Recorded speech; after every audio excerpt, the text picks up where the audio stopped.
So I went back to school, sort of, kind of. Hello, my name's Hannah Witton. Welcome to my channel. I'm a sex educator online and I went to a relationships and sex education training workshop, 4 days of it. I vlogged that week, so I'm going to be showing you some clips of that, but I didn't vlog a huge amount because I didn't want to be shoving my phone in people's faces who are just there to do a workshop and learn and don't want to be on the internet. So I had to be a little bit sneaky with my filming and kind of film my thoughts before and after a lot of stuff. But we'll get into the vlog bit. But first, why? Why are you doing a workshop, Hannah? Don't you already know everything? Aren't you a sex educator? Didn't you write a book on it? Yes, I did, doing it. Available now. So here's the thing. I get asked a lot to come into schools and do talks and give workshops, and I've only done it a few times, and those times have been either with a brand, so like with Always, going into schools to do end period poverty stuff, or I went into a school in Newcastle during my book tour for the Hormone Diaries, and so spoke to young people there about periods and contraception and all of that good stuff. But most of the time when I get asked to come into schools or colleges or universities, I say no. There's lots of reasons why I usually say no. And one of those reasons why is because I do not feel qualified. Young people, what? They're all taller than me. They're all on TikTok. What I was a nerd in school. As soon as I step foot into a school building, I just revert back to teacher's pet, constantly seeking approval from everybody. Please like me, don't bully me. It's not a good place to be when you're trying to educate some young people. So yeah, I don't feel qualified, and maybe that is my imposter syndrome talking, because I have been teaching sex education online for seven years now. 7 years. I have 2 books on it. I have a podcast. I have lots of books that I've read, most I haven't read, but I am constantly reading and learning about this area, so I know a lot of stuff, but I feel like my knowledge level is pretty solid to be teaching teenagers about this kind of thing. I know enough to be able to talk to teenagers. However, the thing that I don't know about is how to teach young people and youth work, and I don't have any teacher training. How do you come up with lesson plans and activities and workshops and what's it called?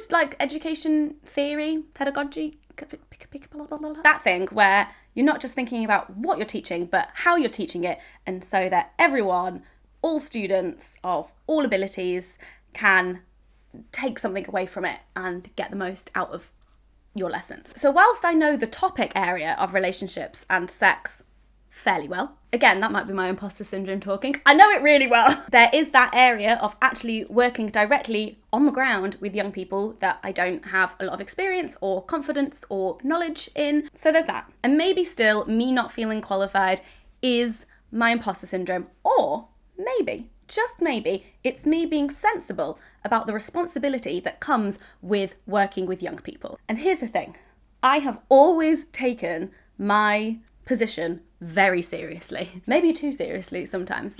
Having a platform online and having lots of people listen to what I say, that is a responsibility. That is a level of power that not a lot of people have. And so I'm out here doing my best. With great power comes great responsibility. And like I said, I get asked to come into schools a lot just off the basis of my YouTube channel and my books. So a lot of schools and universities are more than happy for me just to walk in and start talking to their young people. But I'm what are you doing?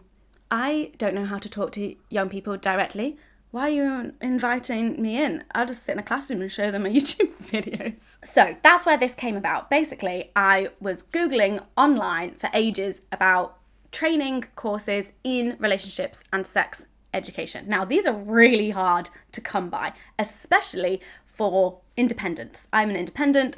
I'm not associated with an organisation, a charity, a youth club, anything like that. A lot of these training courses are hey, we'll come and train your teachers in RSE, relationships and sex education, for this price. It's this much per session and you can invite X amount of your teachers too. And I'm like, okay, cool, but I'm not a school. But I found a course that was being run by this charity, and it was a 4-day course in London, and I was free those days, and I was like, do you know what? I'm just gonna go.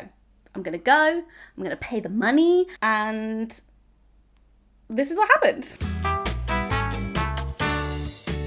Day 1 of my relationships and sex education training. I'm very excited. We've got 4 days of this.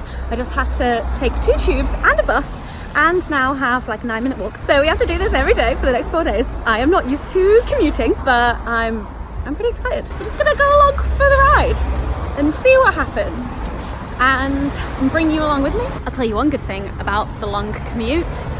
I get to read a lot. I'm gonna do so much reading.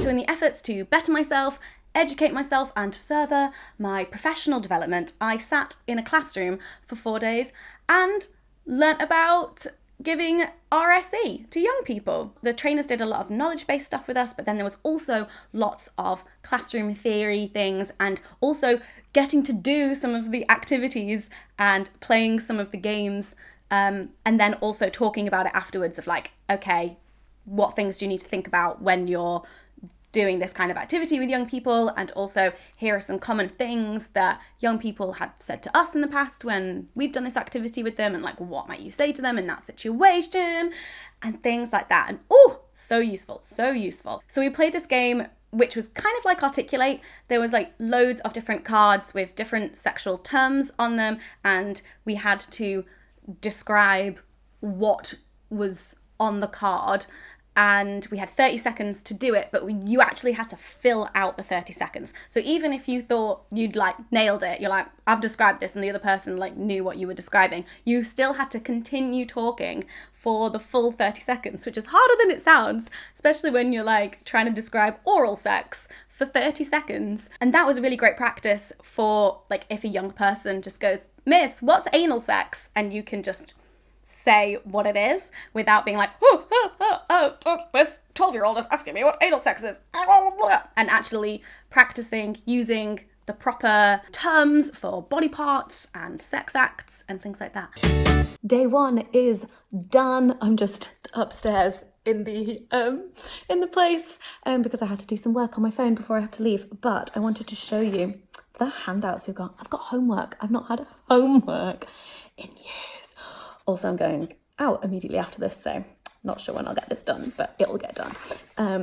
Doing like a learning styles thing, and if you watched my Who Am I series, you'll know that I love personality tests. So this is going to be a joy to do. It's basically finding out my learning style, whether I'm an activist, reflector, theorist, or pragmatist. So that's exciting. And then also, not sure if I mentioned this, but I get accreditation. And in order to get the accreditation, I have to do some assessments. Again, I've not been assessed on anything in 6 years.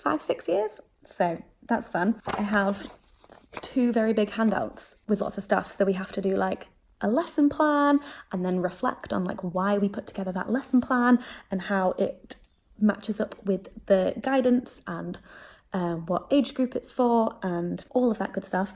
Hopefully we'll learn a bit more about lesson planning and stuff as the week goes on. Also, we have to do a practice lesson on Friday as part of this thing, but then we do like a self-critical reflection thing on how that went based on feedback that we get from the teachers and from the group. So the deadline for that is not until the end of October. So I have time, but it's like 1,000 words each. Oh my God, I've not done assignments in so long. Genuinely, my heart started racing. Not in a good way when they're like doing the handouts. Or maybe it was a good way. Maybe I do get a thrill of it. I'm not sure. But day 1 is done. We have our timetable. Look at this glorious, glorious timetable. And it's been really interesting so far. Great group, great discussions. School for a week. What a time. Good morning. So, you know that this course thing is over an hour away and starts at 9, and I still have my homework to do, so we're up early.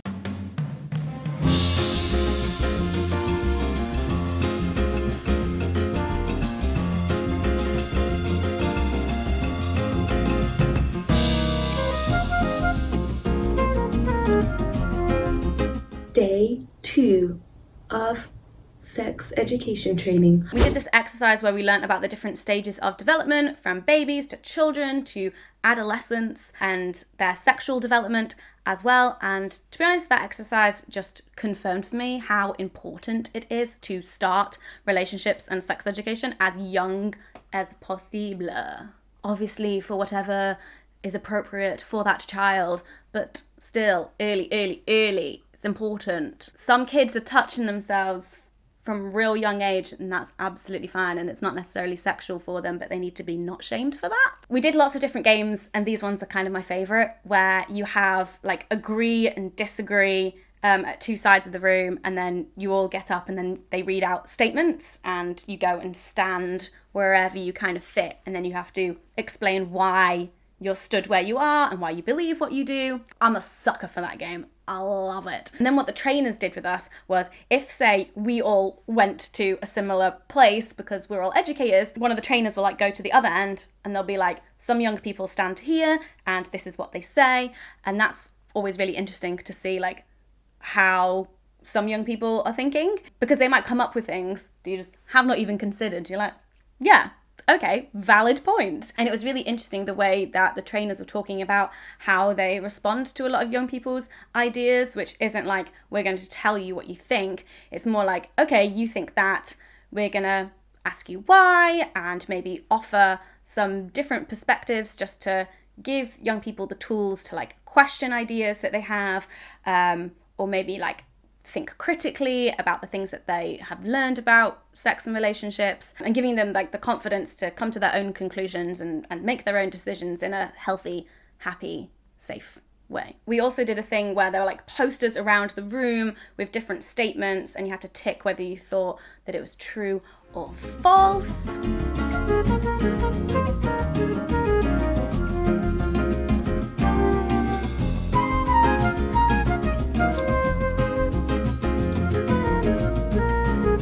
We did the classic labeling of the vulva and the penis, and I was really proud of myself for that one because I pretty much nailed it. Good morning. It is day 3 of my RSC training. Tomorrow morning in pairs we have to do an activity with the group, and we don't get like marked on that per se, but we get given feedback, and then we have to write our own like self-critical review based on how it went and the feedback.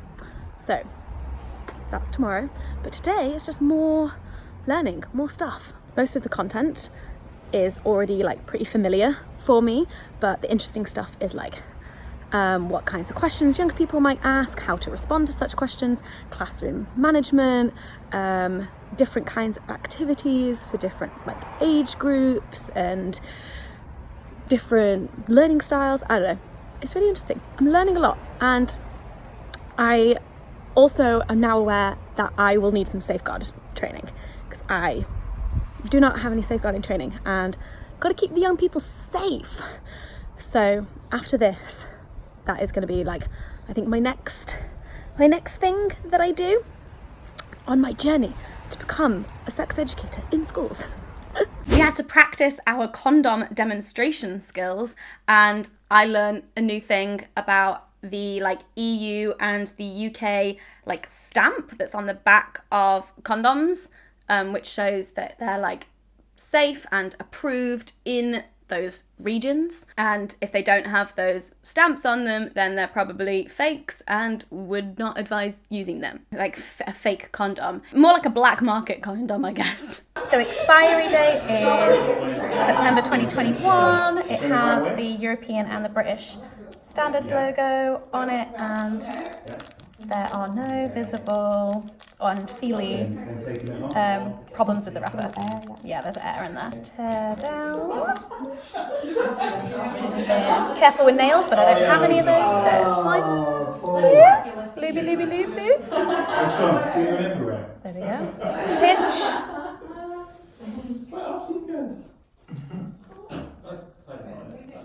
Ta-da! We did about the different forms of contraception, and I'm always still so shocked whenever I see the size of the coil. I'm like, that is inside me and caused me so much pain, and look how tiny it is. And then they also had this 3D printed like uterus, which was amazing, because I feel like when we see these diagrams and when we see like the cross-section diagrams, if we get a chance to, it's really difficult to understand the scale of it. Like, actually, how big is that organ inside me? It's not very big. Obviously it gets bigger if there's a baby inside it, but it's not huge. There's not a lot of, like, everything is so jam-packed inside us. It's like, you know? We did this really great exercise around relationships and friendships where it was called like the relationship pyramid, but really it was a triangle. So first we did it for friendships, and you picked different qualities of a friendship that you thought were important for a really healthy and good friendship, and you put them like the top one is like the most important, and then it like goes down. And then you did it again for a relationship, but they said that they normally do this exercise with like 14-year-olds ish. So some of them might not have been in relationships, and so it's more like, what do you think the ideal relationship looks like? What in your head is like the perfect relationship? And so they'll put all of the cards out of like what they think is important, and then once they've got their like relationship triangle, they hand them another card, which is sex. And so then they have to fit that in somewhere, like where do they put that in terms of the importance of sex in a relationship. That was a really interesting exercise, because obviously there's like no right answer, and every partnership is different and every individual is different in terms of like how important they find sex in a relationship. And it definitely made me question a few things. I was like, how important is sex to me actually? And like, if I took sex out of my relationship, would that ruin it? Whereas like if I took respect and trust out of the relationship, like that would ruin it. So yeah, interesting exercise. Oh, and they just also had these really cool things like these wooden like laser cut emojis, which, oh, I want some. They looked so cool. And then also a crocheted vulva. I wish I could crochet. I want to make me a crocheted vulva because it was so cool. So cool. I definitely feel like I need to get myself one of those like cushion vulvas. Maybe I could get one on Etsy. Oh, the dream. It is the beginning of day 3, which means it's presentation time. So yesterday at the end of the day we were given our topics and we're doing it in pairs. So me and my partner are going to be doing a 30-minute workshop lesson thing on self-esteem. And I really love the exercise that they use for this. They use like balloons and then having like a self-esteem shield where you just like talk about all of the things that are good about you, and then you can use that as a shield for if anyone tries to knock your self-esteem. But yeah, so we're going to be preparing those this morning and then giving them to the class and pretending they're a bunch of young people. This is our self-esteem shield for a character called Cara.